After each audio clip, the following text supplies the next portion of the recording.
昨天，我的一位同事给我分享了他上周末在游泳馆的桑拿房里面遇到种族主义发生的一幕。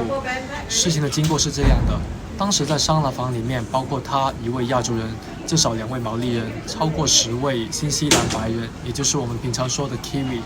2位非洲裔，还有3位南美裔的人，一共10几个人在桑拿房里面蒸桑拿。下面是我朋友画的一个示意图。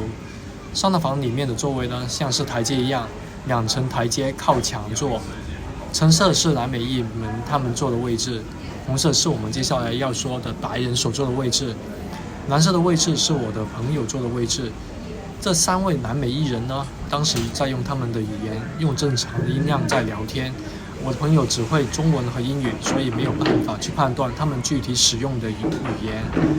我的朋友说他们聊天绝对不算大声，大概音量就是在桑拿房里面，可能只有他们附近的人能听到。而这时候，红色位置的大概40岁左右的白人就用英语去指责南美裔的人，他们很吵闹，而且请南美裔们他们要用英语聊天，而不是用非英语的语言。然后在场的其他人，包括黑人、白人和我的朋友亚洲人，都发声问为什么一定要用英语，而且南美裔他们的聊天也只是用着普通的音量啊。这位红色位置的白人就脾气暴躁地回答道：“我听不懂他们在说什么之类的脏话。”然后我的朋友呢，后面离开了桑拿房，向在场的救生员 supervisor 介绍了自己的名字、来自哪里，以及刚刚在桑拿房里面发生了什么事情，希望工作人员能做点什么。我和我的朋友都是这些游泳馆的常客，在游泳馆里面，大量的海报都宣传着No abuse environment， 就是无辱骂环境的这一个概念。我也看到过关于 individuals engaging in inappropriate conduct to leave the premises 的这个要求，就是要求从事不当行为的个人离开场所的这个规定。在报告给救生员主管以后呢，他希望看到救生员的主管能采取行动来。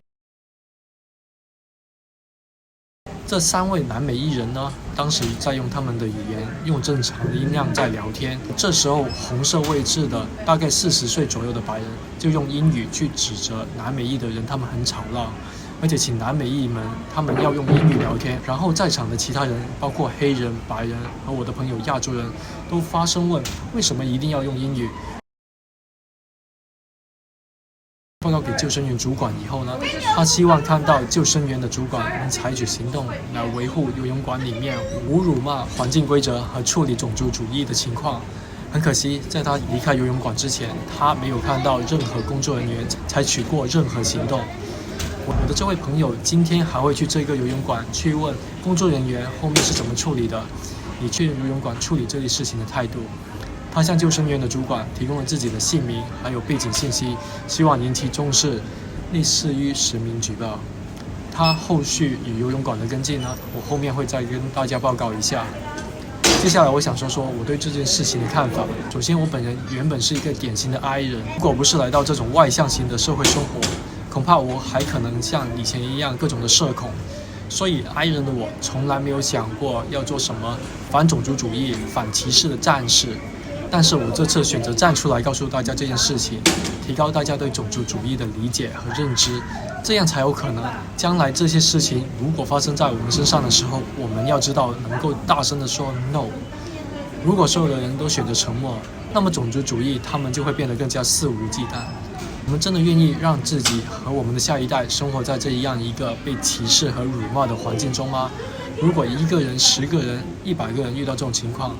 但因为没有直接发生在自己的身上，然后选择默不作声，这只会助长这些种族主义人的火焰。是的，在当下可能没有说话的人也没有吃什么亏，但是记住，覆巢之下焉有完卵。值得庆幸的是，在事情发生的时候，桑拿房里面的各种族裔的其他人都站出来反对这位种族主义者的行为。好人还是占大多数的，但是我们要记住，一颗老鼠屎能坏了的远远多于一锅粥。在地球村里面，绝大多数的人类，我们都是外来者。传说我们都是从非洲大草原，从灵长类共同祖先，通过进化、迁徙和发展，到现在我们认知范围里面不同区域的不同人种。千万年前，我们都是一家人。你有没有遇到过类似的情况？遇到这种情况，你会怎么做呢？